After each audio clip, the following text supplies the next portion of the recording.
Yeah, like Olivia, you had the who was that cleaning in the background of the last one? the drop. Oh the my plate. God. But it's nice because the audio's all separate tracks, so I was able just to mute your track. I was like, I'm usually here in this building, and that day, like the office wasn't available or something, and so I did it in my clubhouse and in my apartment where we're living, and there's never anybody in there. It's Oh. this beautiful clubhouse, and I'll be damned if that guy doesn't come in and start vacuuming. I'm like, seriously? So I'm like telling him, thought I don't that know if was you could see him, but I was telling him, I was like, yeah. out of here. You were telling him with your eyes. Yeah. Oh yeah, and I told him with my hand I could too. feel that. Oh, I was pissed. I wasn't sure if that was Anthony. I'm like, wow, he's a really handy No. guy around the house. No, if it was Anthony, I would have thrown my mic at him. It's another Friday. This week I did it my way. I made lots of juice and now I feel a boost. Baby say, oh, it's the way I make my juice. Pressing fruits and roots. This week I did it my way. Baby say, oh, now let's have some fun. There is nothing greater than Fridays at Goodnature. Woo. I lost my show notes. What's up, my juice lovers? Oh, wait, I forgot the drum roll. Welcome to Goodnature Radio.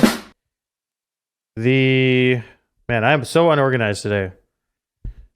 Welcome to Goodnature Radio. This is your host, Charlie Wetlaufer, joined by my esteemed co-host, Chef Ari Sexner, the #1 juice business consultant in the world, author of The Juicing Companion, and of course, the amazing Olivia Esquivel, founder and owner of Southern Press Juicery, one of the top juice bars in the nation, which means one of the top juice bars in the world because everybody knows the U.S. has the best juice bars. USA. Sorry, I'm in the American spirit. We're driving around today, and my neighborhood put up all these American flags, I guess, for Thanksgiving or something. For the World? No, for the World Cup, Charlie. Oh, is that what it's for? Yeah, they just announced all the rosters yesterday, the final rosters. I don't know. I don't follow sports. Charlie. I don't have time It for is that. Texas, though. I know exactly. You better follow be for sports anything. if you're going to be in. Wow. It's a weekend. Put up the flags. Yeah. Yeah, that's true. Yeah, it's just Barbecue. every time someone does talk about sports, I awkwardly just leave the conversation. All right, and of course the Wildcrafted Collection. Olivia, I don't think we've talked about the Wildcrafted Collection this whole time we've been doing this podcast. We should talk about this. So Wildcrafted Collection is my group of adaptogens that I developed within Southern Press Juicery. So it's under the Southern Press Juicery brand, and again, just another example of a way to diversify your portfolio. If you've got, that's what a lot of restaurants are talking about right now is how can we really get sales from something other than people just walking through the door. And that's what Wildcrafted was for me. So it's a group of adaptogens, mushrooms and herbs that we blend in-house in a powdered form. And it's included in all of our lattes if you order a latte at our restaurant. But we also wholesale it to other restaurants and juice bars and spas. And then you can also buy it just retail online or in the stores. But we've got one for brain, beauty, and energy. And then we have 3 new launching. I could maybe announce here what they are. I haven't announced them, but yeah. Announcement. We've got, let's hope I remember it right. We've got one for sleep, one for calm, and one for sex. So those new 3 are coming out. Yeah. What's in the sex one? Like horny goat weed or something? Yes. How did you know, you freak? I don't know. Don't take them all at the same time, right?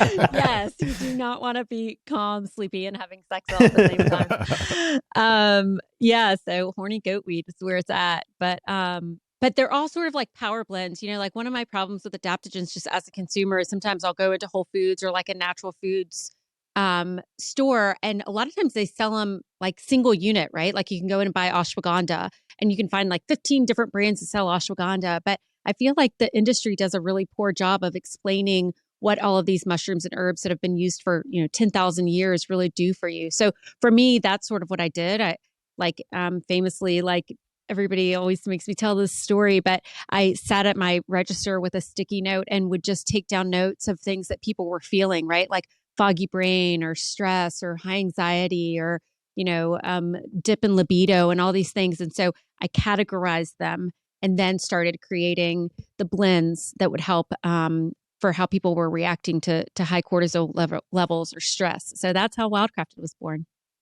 Sweet. Yeah. I just want to plug the Goodnature blog for a second. Robin Fry, our marketing manager, kind of my right hand gal at the company, did a great series on adaptogens. If anybody wants to check it out, she did a ton of research. She went in the woods and picked mushrooms, and she did a bunch of really, really good research for it. So yeah, she got real involved. She learned a lot. Yeah, I always That's rely awesome. on her for a lot of questions on that. yeah, we should have her come on one episode and talk about that. That'd be cool. This podcast is brought to you by Goodnature, the world leader in commercial cold press juicers and juice business consulting. 100% family owned business, as you guys just witnessed with my dad here. Is founded in 1976 by my dad, Dale Wetlaufer. If you'd like to send us a comment or question by leaving us a voice message to play on the air, head over to goodnature.com/radio. It's also where you can request a free 30-minute consultation with Ari and or Olivia to chat with them about challenges in your business or possible consulting services. And also you can join us on the Goodnature Juicing Facebook group. You can just search for that in Facebook. It is a private group, but just request access. We will let you in. As long as you're nice, we will let you stay. All right. So for the show this week, we've got some exciting news. Juice Serve Here is relaunching. We'll talk about that. And we have a voicemail asking about the Juice Makers Association, and we'll talk a bit about that. And then before we get into that, I just wanted to chat a minute about the new consulting packages we sent an email out about this week. Ari, maybe you can start first. Can you give a quick overview of the package, what it includes, and the price and everything? Yeah, it's a $1,000 package, $9.99, and it's a seasonal refresh package. And what that means is basically it's creating recipes for the upcoming season, winter. You could use that later for spring, fall, but it helps you get a jump start. Best thing about it, in my opinion, is we create custom recipes for your operation. So we could actually use your current inventory and create the recipes based on that. So you don't have to source a bunch of different new SKUs or source a bunch of different products to bring in. But we'll create something that works with your style of recipe and develop it for you, run the tests, figure out how much produce you'll need to make a bottle. You could use it for, typically people will use it for a seasonal juice, smoothie, and shot. But it'll come with 3 custom recipes, and you can break it down any way you'd like. Very nice. Yeah. And Ari, I've seen the work you do. Ari does a lot of testing for each and every recipe. No 2 recipes are ever the same. I think it's 100% unique to you and your business. And Olivia, maybe you can give an overview of your package. Yeah. So I'm doing a holiday cleanse package. It's $1,499. I feel like I'm on the Price is Right. $1. Yeah. But mine is kind of piggybacks on Chef Ari's in terms of what's really you should be focusing on for the new holiday season. It's really a time to revamp your juice bar or your at-home business. And this is, calendar year is coming to an end. So this is the time to really try to bring in some top line sales. And, you're, at least for me in my business, January, February, and March tend to be the slowest months in juice bars. So right now, what you're trying to do is really trying to bring in as many cash sales as you can. The best way to do that is with a cleanse package. The best way to do even a cleanse package is to piggyback on holiday sales. So we do a really successful post-Thanksgiving holiday cleanse that I can help you with, as well as a New Year's cleanse. But basically, the package includes helping you pick 6 juices if you need help with that are already on your menu, or maybe tweaking them if need be with Chef Ari to create an appropriate cleanse package where your client would be able to maintain their daily activities and sustain themselves with those ideally 6 juices or a nut milk in there. So basically identifying the 6 juices that we want to promote, packaging the product, creating a name for it, making sure it's priced right, making sure it's branded right, help you with which days you should be taking orders for them, which days you should be producing, which days should be delivery and pickup. Because a lot of people make mistakes in those 3 areas, and it turns out to be, it can be a cluster if you're not doing it right. So this is a way, if you do it, that will bring in a ton of new clients. So you just want to make sure you can deliver on the back end and that you're getting them the dates that they need, and the juices are, as fresh as possible for them. So it's really just kind of like an all-in-one package, and it's information that you would take with you further, right? Like, so obviously, hopefully you make that in sales, but this is how your cleanse program should be structured all the time. So it's information you should be taking forward through your New Year's cleanses, back to school cleanses, spring break, all of that. Awesome. So if you want more information on that, go to goodnature.com/radio and fill out the quick form there, and they will give you a call. All right. So some juice industry news. Juice Served Here is once again announced their return 6 days ago. JuiceServedHere.com is the juice that keeps on giving. JuiceServedHere.com is back, and we're bringing the juice to you. Free shipping, link in bio. So what's funny about this, if you look at their Instagram, and I actually had to review the old blog articles I wrote to remember the history.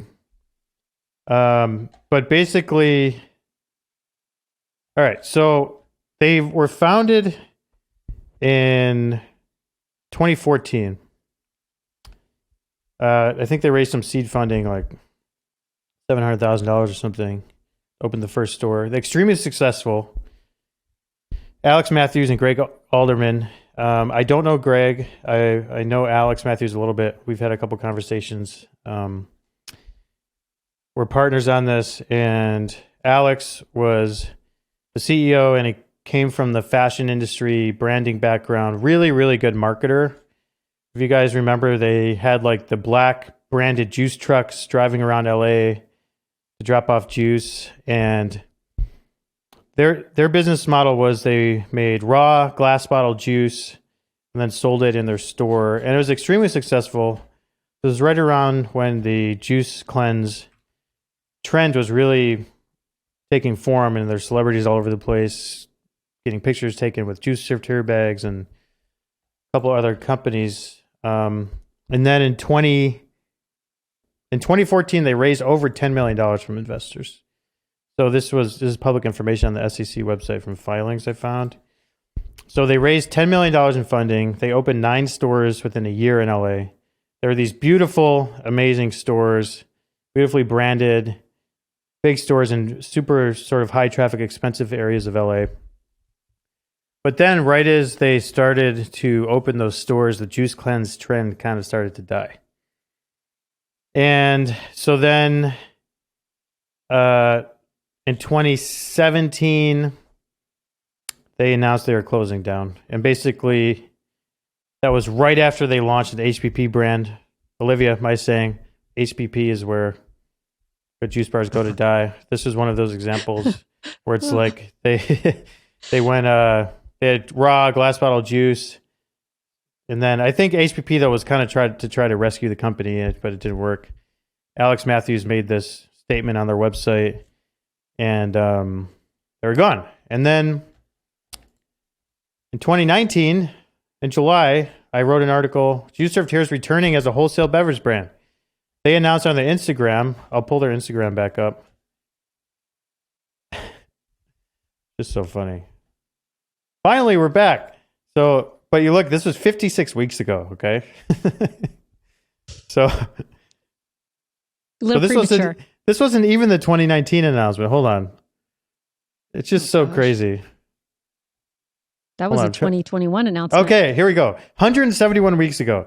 Juice Served Here is back this fall. Okay, so this was 2019 by Greg Alderman. I think he retained the IP somehow after the company went under or something. And then he announced they were... So that was 171 weeks ago. And then nothing. everyone, there's like 200 comments. Where can I buy it? Where can I buy it? How can we order it? And then 56 weeks ago, so that's 120 weeks later, finally we're back. And then nothing. And then they announced something about their lemonade, but everyone's like, where can we buy it? This was 34 weeks ago. And then 6 days ago, we're back and we're bringing the juice to you. Free shipping, link in bio. So I don't know what's going on. They made 3 different announcements of returning. Looks like this time they're actually serious. They have a new e-commerce website up, which looks pretty nice. And, it's HPP delivery juice. This is becoming very common these days. There's I'm starting to see more and more. I don't know if you guys witness this, but more and more of these like direct-to-consumer HPP brands on Instagram. Well, I mean, it's definitely, and I think that's, there's obviously 2 ways to go. You either sell direct to your consumer because everybody is freaking buying their toilet paper even on Amazon, or you have a local successful juice bar that people really appreciate and want to support because it's local, I think that this whole game of trying to get into Whole Foods and trying to get into these big box stores, it's just been so difficult. And, due to COVID, I think a lot of people have just relied on getting their groceries on their front doorstep and getting, everything directly to them. And so obviously it does allow for lower overhead, no rent, no staff, there's something to that, right? But I don't want that to discourage people from opening local juice bars, because I can say first and foremost that, a lot of local juice bars are thriving, particularly even during COVID, where other places were shutting down, because I think consumers are so worried about losing their local places. And we've just got a different generation now that's so focused on shopping local that, lucky for us, even in the worst of times, we're seeing an upswing in sales just because people are so hell-bent on supporting your local shop. So don't be discouraged when you're seeing a lot of these people go direct to consumer, because I still think there's a very special place for the shop on the corner. For sure. It definitely feels like 2 completely separate markets, but it's a great thing for growth, that the industry in general is kind of adapting to fit people's needs. HPP juice is available when raw juice isn't, or can't make it at home. It's a great thing. I'm glad, and hopefully they're able to come back. They're one of the kind of old school juice places, because I always see, that's crazy. I think they were one of the first ones that really had really unique recipes on, and because I see so many people kind of replicate those exact recipes more often than any other place. Yeah. Especially because they had a lot of really unique ingredients, some stuff that was really far out there. I believe they had like different kinds of clays and stuff. And all the time you'll see a juice menu and it will pop up. And even that style, they did a great job with their overall aesthetics, especially having those numbers for the juice as well as the name, what's in it. It's really clean and straightforward. So they did a great job. Yeah, totally agree. This is what I wrote in the 2017 article. JuiceSurf here had what many considered the best branding in the beverage industry. Many things made their brand unique. Their simple yet powerful glass milk bottle with the white cap, the numbered recipes displayed as square tiles in their stores, and nobody will ever forget the first time they saw one of their painted black milk trucks hustling through LA en route to deliver a few cases of juice. Truly never conventional, as their slogan stated, due to their creative founder and CEO Alex Matthews, who came into the beverage industry with roots in the fashion industry. The branding quickly became so popular in California that it's been imitated and sometimes even copied all over the world in dozens of other juice companies. I even know of one brand that uses the slogan "always unconventional," because their slogan was never conventional, and there was this brand, I think in Nevada, was always unconventional. I'm like, dude, are you even trying? Yep, it was like so ridiculous. I felt like I've tried their juice because I've been to that place. I remember that one. Oh, I was just going to say, I was just looking at their Instagram, and I don't know if you saw this, but they have a story that just was put up, I guess it's probably about to expire, but it says, "Let us private label some juice." served here weird. for your company so your employees can thrive in health, 1,200 unit minimum. So I just happened to see that private, and then I click on it. That was the story. Private labeled especially for Revolve clothing. Let us do a special makeup, special label for your juice, 1,200 unit minimum. Which might it sounds like it's a private label for customers. Like, Charlie, you probably see this a lot in Austin when South by Southwest comes in and ACL, and they basically buy out space in these local places and they private label, like, so, Nike will come in and they'll rent out a place. It sounds like it's more of that kind of thing versus like a Southern Press Juicery hiring them to create a private label, because it looks like they did a juice label for Revolve clothing. So it's still branded their own, Yeah, it's weird. It doesn't really seem like a private label. I think I think it's a misnomer. It's really like a co-brand. Yeah. Because it still says juice served here right on the label. Right. Yeah, I just saw that, and that's why I clicked on it. But now, as I'm kind of digging into it more, I think it's not really private labeled. It's more of a co-brand, which I do. Certain big companies will come in, like BMW is headquartered here in Michelin, and so we'll do a co-brand for them. We do it for colleges. So that's a good idea. I for a second I thought that they were private labeling juice, like I could hire them to make juice and put my name on it, which I don't think is the case. Maybe they'll do custom recipes if you order 1,200 bottles and then let you put your logo on the label or something. I don't know. It says they're in 100% non-GMO, cold pressed in a zero waste facility, which I know we've talked about before. It's still using the "We are never conventional" tagline. That's kind of odd verbiage, though. Yeah, it is. Non-GMO. Yeah. Right. And the zero waste facility. Wait, does it say organic or just does it say organic or just non-GMO? Oh, certified organic. Yeah, it does. Yeah. Yeah, it does say that also. I mean, honestly, all these brands are probably coming from the same place, like the Clean Juice brand and this brand and same everything. co-packer. Yeah. And by the way, I do not have any inside information. I'm just my opinion. I don't want anyone to freak out and say I'm like divulging our customers' confidential information or something. But yeah, and I know Alex now, he's launched another beverage brand since then, some canned beverage. I forget what it is exactly. And he's running a marketing firm, opened a cafe. Like, he's very busy doing all kinds of stuff. I think he's a really, really good marketing guy. And yeah, the juice served here, like the numbered juices and everything, that was copied so much.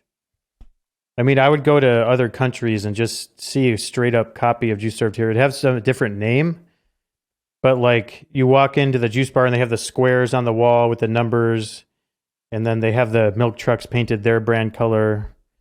It was very, very inspirational to a lot of other juice companies.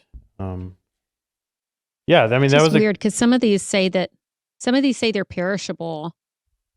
So I don't know if they're all perishable. I mean, everything's right. perishable. Yeah, sure. It's just more of that like label talk to. Yeah, I mean, even HPP stuff is perishable. It just has like a 30 to 45 day shelf life. Yeah. Right. Recycle bottles, it says at the bottom. It doesn't say recycled. It looks recycle. It looks like they've kind of gotten away on some of these from the numbers, at least in their lemonades. I'm not seeing like the whole number anymore, but it'll be interested to see, are they going to be shipping in glass cold bottles pressed lemonade. still? Oh yeah, it was like a line of lemonades, it looks like. Does this look like a glass bottle to you? No, absolutely not. Right. Okay, so they're moving to a plastic bottle. I mean, interesting. If it is glass, I'd be very surprised because you can't HPP bottled glass. But right. Oh, right. Duh. Yeah, I mean, you can. So they have these new. I think Hyperbaric makes these new HPP machines where you can put barrels in, like these big plastic barrels, and HPP the barrel of the stuff. Right, and then transfer it. But I don't know what you can do with it then. Like, can you open the barrel to pour into bottles, or does that ruin the whole process? You might have to just ship the barrel to wherever it's going. So I've yet to see an HPP juice in a glass bottle. All right, we've got a voicemail here. Hey guys, this is Jackie from Green Vita in Easton, PA. Whatever happened with Juice Makers Association? I thought this would be a good resource to help educate our customers about raw juice and our industry. Can Goodnature offer PDFs or templates juice bars like us can use to educate our customers about raw juice and the false marketing that some HPP juice companies are using? Thanks for a great podcast. All right. Well, thank you for the voicemail. Yeah, I can give a quick rundown of the JMA story here. So my brother and I running Goodnature, we get very frustrated on seeing companies that are taking shortcuts in the juice industry kind of lie or mislead about what they're doing. Because our customers using Goodnature juice presses and making juice, whether it's raw or then they're HPPing it, they're doing it the hard way. And it has higher nutrients and tastes better and the other benefits of true cold pressed juice. Then we see other brands that aren't doing that, or they're like adding preservatives, or they're heat pasteurizing, or doing this other stuff and just misleading about it on the label. And then someone walks into your juice bar and they don't understand why would I ever pay $8, $9, $10 for a juice when I can buy cold pressed juice at 7-Eleven for $2.99. For example, there is a brand of juice. I don't know if it's still for sale. I haven't been to 7-Eleven in a while, but they had these like 20 ounce glass bottles juices with like one of those Snappo lids where you twist it and it pops. Said cold pressed juice, and it was like $2.99. And you look on the label, and it's made in Turkey, I believe, if I'm not mistaken. Then shipped all the way to the U.S. and put in 7-Eleven on the shelf, and they're calling it cold pressed juice. And then you drink it, and there's literally like chunks of fruit and vegetable in it because it's clearly not cold press. And the fact that it has a lid that pops like that means it was heat pasteurized. That's why, like when you hot fill a bottle with hot liquid and put one of those caps on, it sucks down the lid when it cools. And then that's what makes it pop when you open it. So it's heat pasteurized. It's not cold press.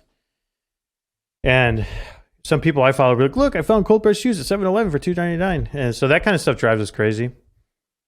So we're like, look, we need to start like an association of Goodnature customers, something separate from Goodnature, the nonprofit.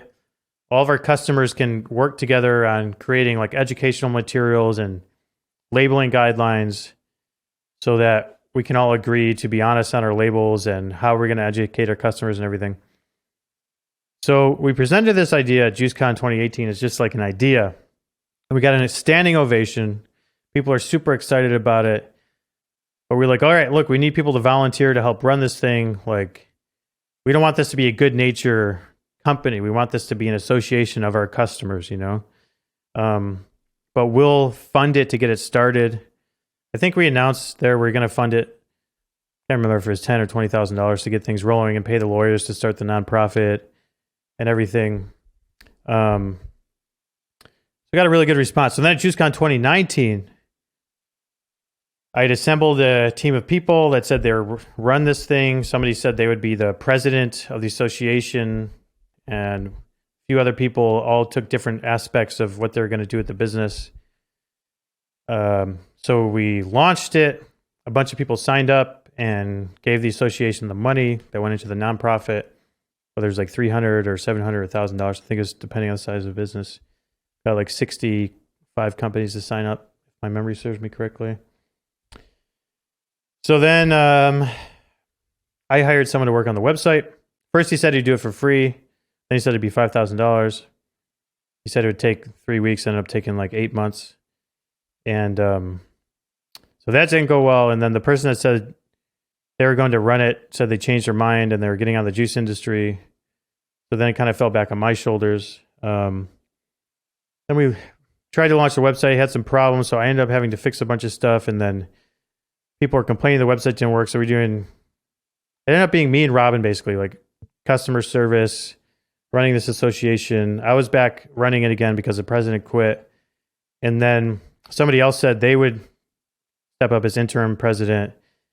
And he made some posts on the community forums and tried to get some people to volunteer to help form these committees. We got like one reply or something from all the members of the association. So then, he didn't feel incentivized to keep running it. It wasn't worth his time, is the feeling I got, which I agree. I mean, you're running your own business. So then it fell back on my shoulders again. And then, everyone wanted what the association was trying to do, but after 2 years of trying to get people to actually do it, I kind of gave up. So the association's sitting there, it's still active, the money's still in the account. The only money we spent was on the website and the lawyers and accountants, like we have to file taxes every year and stuff, but I don't know how much is in the account. So all the money minus like maybe $5,000 or $10,000 or something, so there might be $20,000 or $30,000 in the account. And so basically, it came to a point where like, look, if Goodnature is going to be doing all the work, then I'm just going to do it at Goodnature. Then I could just use my team.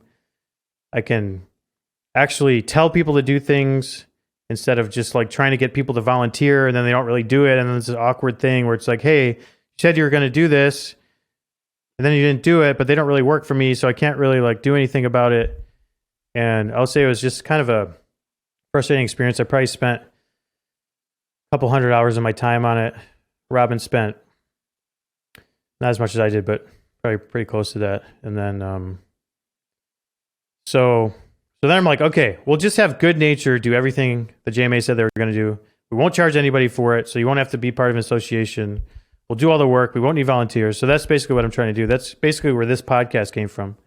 I mean, one of the things of the association people said they wanted was like a weekly or monthly sort of podcast where members of the association would talk about things going on in the industry and everything. And then, so that's basically what this is.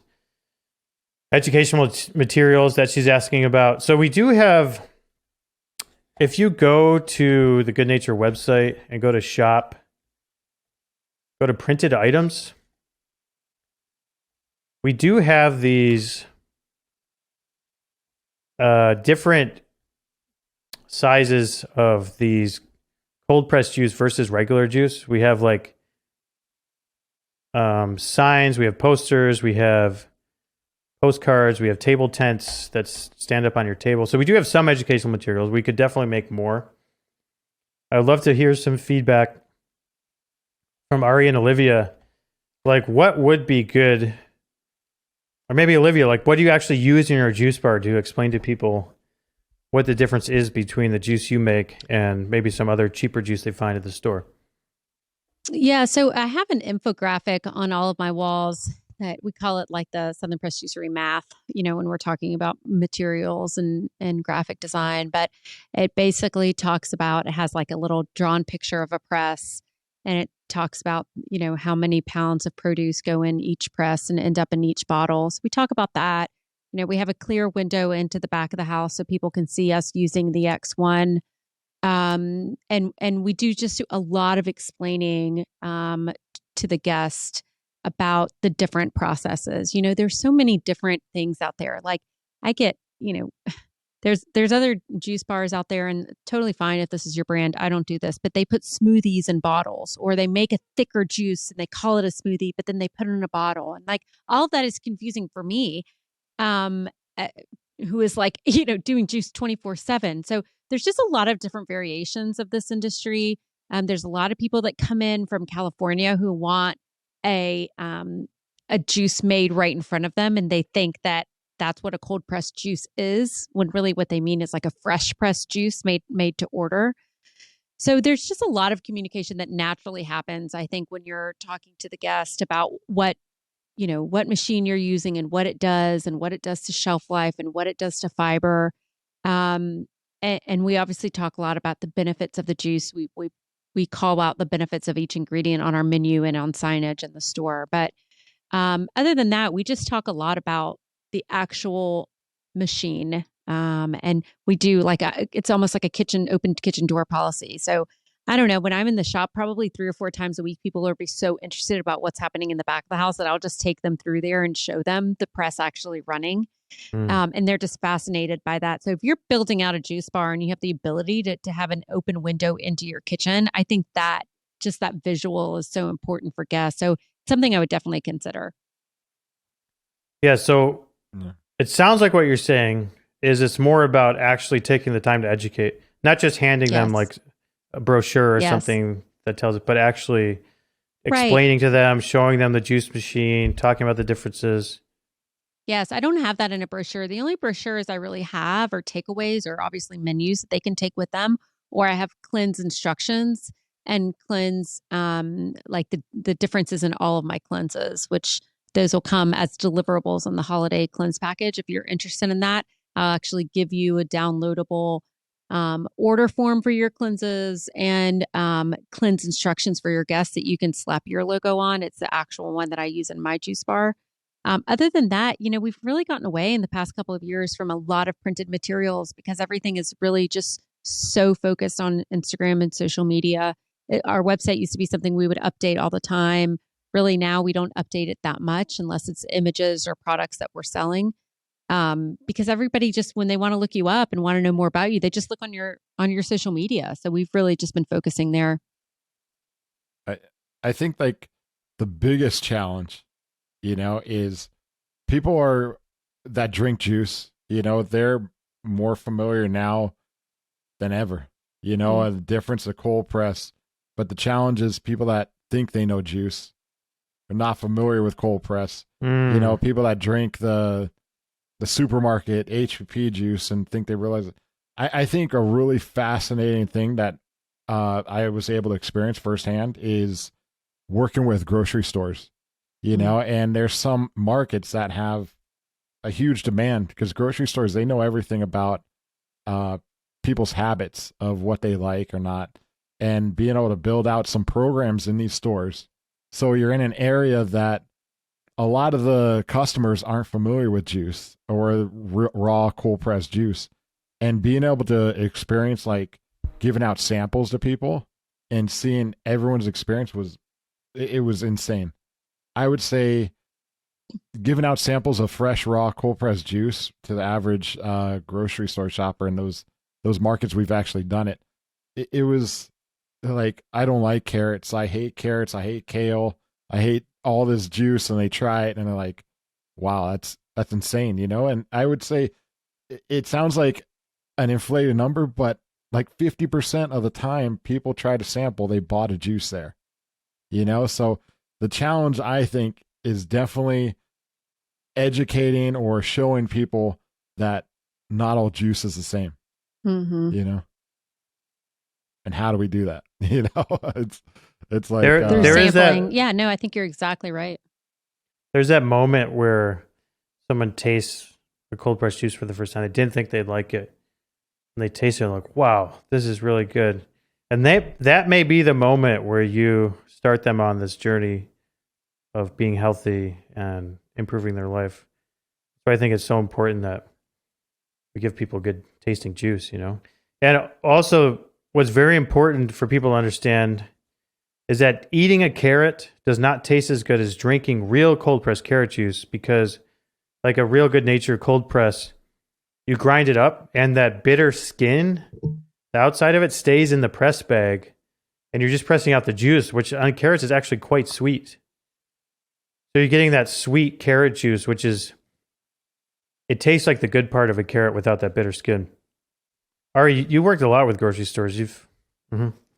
Yeah.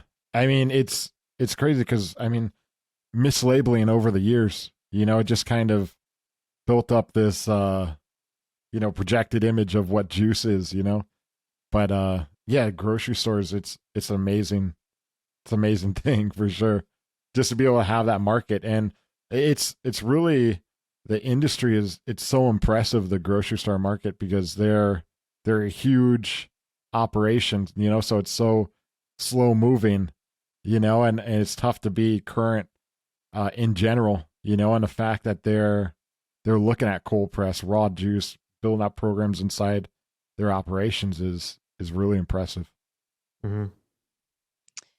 I think it starts with training your staff too. I mean, I had a client call today asking about the same thing, and it really, when I first opened, I was so focused about educating the consumer because I opened in 2015 in Greenville, South Carolina, which is, really known in the land of like meat and threes, right? And so even the idea of a juice was an uphill battle, and having to explain what it was and then why it was the price and what the benefit of it was. And I focused so much on the consumer that a lot of the time, I guess because I was in the shop so much, I neglected to train my staff at the very beginning.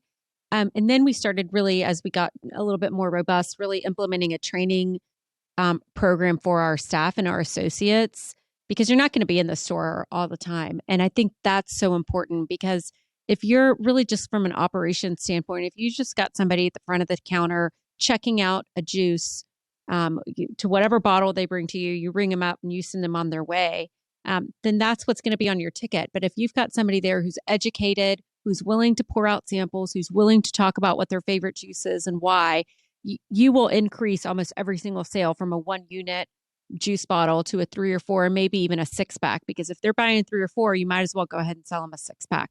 So it's just really important, I think, as important to educate your consumer as it is to educate your staff. All right, I think we're going to wrap it up. Thank you once again, Ari and Livia, for a great episode. Thanks for chatting with my old man. And That's awesome. Yeah, thank you. I hope everybody has a great weekend. Peace out. Thanks, guys. Ciao. Pressing fruits and roots. This week I did it my way. Baby say, oh, now let's have some fun. There is nothing greater than Fridays at Goodnature.